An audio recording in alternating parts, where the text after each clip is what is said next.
కనుక అపేయాస్తు అంటే ఆపదలో మనం కూడా అబద్ధాలు ఆడుతూ ఉంటాం. ఆ ఆపదలో సంభవించినప్పుడు మనం చేసే తప్పిదాలు వాటి వల్ల వచ్చే ఫలితాల వల్ల వాటికి కూడా శాంతి చేయమని చెప్పి కోరుకుంటూ గురువుల్ని కోరుకుంటూ చేయాల్సిన దేవగురువు అనేది ఆయనే. మనకి దేవగురువు అంటే మనం ఎవరైతే మన గురువు, ఆ గురువునే ఆయన్ని ఆశీర్వదించమని కోరుకుంటూ మనం చేయాల్సిన ప్రక్రియ ఇది. అపేయాత్తు సంభూతం అభూతం యత్కృత్తం చత్తు సంతిష్టంతు గడే చాస్మిన్ దేవగురో ప్రసాదతః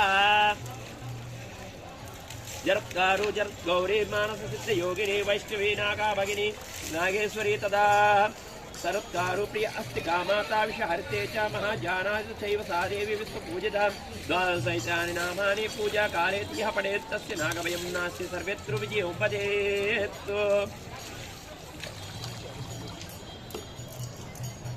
మీరు స్పీడ్గా ఉండాలయ్యా.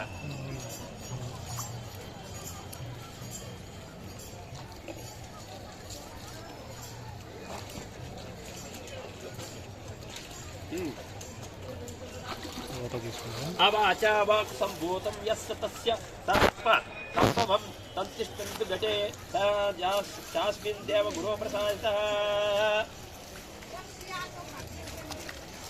అంతే, నన్ను మొదలు రావాలా. అవాచా వాక్ సంభూతం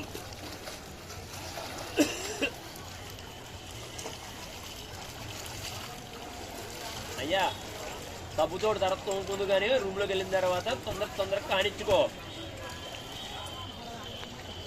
ప్రతిసారి మూడు సార్లు అవసరం లేదు దీనికి, ఒక్కసారి మునడమే. అవాచా వాక్ సంభూతం తస్య సర్ప సంభవం.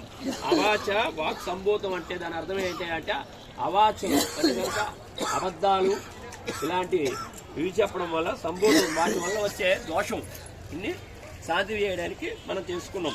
అవాచా వాక్ సంభూతం యస్య తస్య సర్ప సంభవం సంతిష్టంతగడే చాస్మిన్ దేవ గురో ప్రసాదితః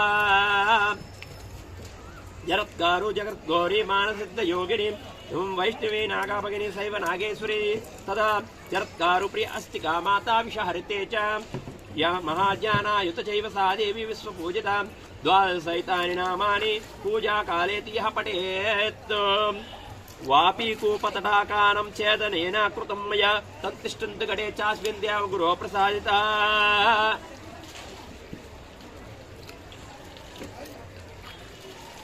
అయిపోతుంది, ఫాస్ట్గా ఉండాలండి.